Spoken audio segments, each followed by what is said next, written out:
Chapter 14. That which concerns a prince on the subject of the art of war. A prince ought to have no other aim or thought, nor select anything else for his study, than war and its rules and discipline, for this is the sole art that belongs to him who rules, and it is of such force that it not only upholds those who are born princes, but it often enables men to rise from a private station to that rank.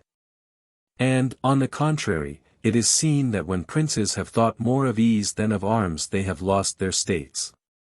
And the first cause of your losing it is to neglect this art, and what enables you to acquire a state is to be master of the art. Francesco Sforza, through being marshal, from a private person became Duke of Milan, and the sons, through avoiding the hardships and troubles of arms, from dukes became private persons. For among other evils which being unarmed brings you, it causes you to be despised, and this is one of those ignominies against which a prince ought to guard himself, as is shown later on. Because there is nothing proportionate between the armed and the unarmed, and it is not reasonable that he who is armed should yield obedience willingly to him who is unarmed, or that the unarmed man should be secure among armed servants. Because, there being in the one disdain and in the other suspicion, it is not possible for them to work well together. And therefore a prince who does not understand the art of war, over and above the other misfortunes already mentioned, cannot be respected by his soldiers, nor can he rely on them. He ought never, therefore, to have out of his thoughts this subject of war, and in peace he should addict himself more to its exercise than in war. This he can do in two ways, the one by action, the other by study.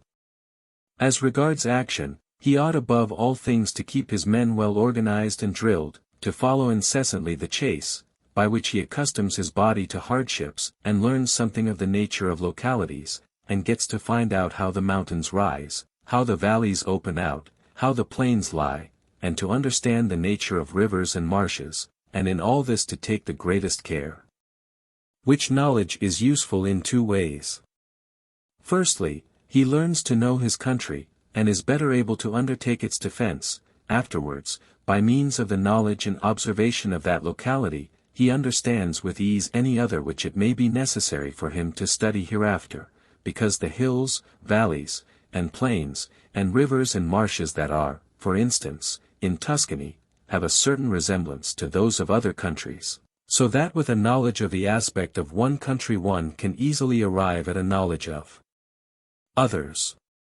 And the prince that lacks this skill lacks the essential which it is desirable that a captain should possess, for it teaches him to surprise his enemy, to select quarters, to lead armies, to array the battle, to besiege towns to advantage.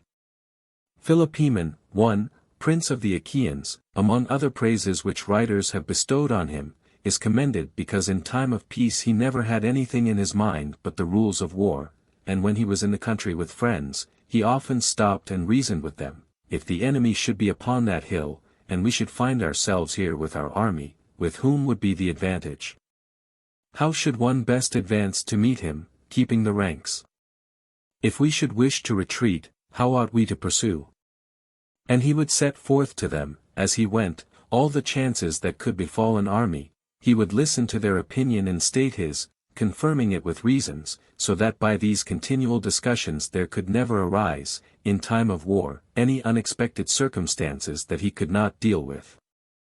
But to exercise the intellect the prince should read histories, and study there the actions of illustrious men, to see how they have borne themselves in war, to examine the causes of their victories and defeat, so as to avoid the latter and imitate the former, and above all do as an illustrious man did, who took as an exemplar one who had been praised and famous before him, and whose achievements and deeds he always kept in his mind. As it is said, Alexander the Great imitated Achilles, Caesar. Alexander, Scipio Cyrus.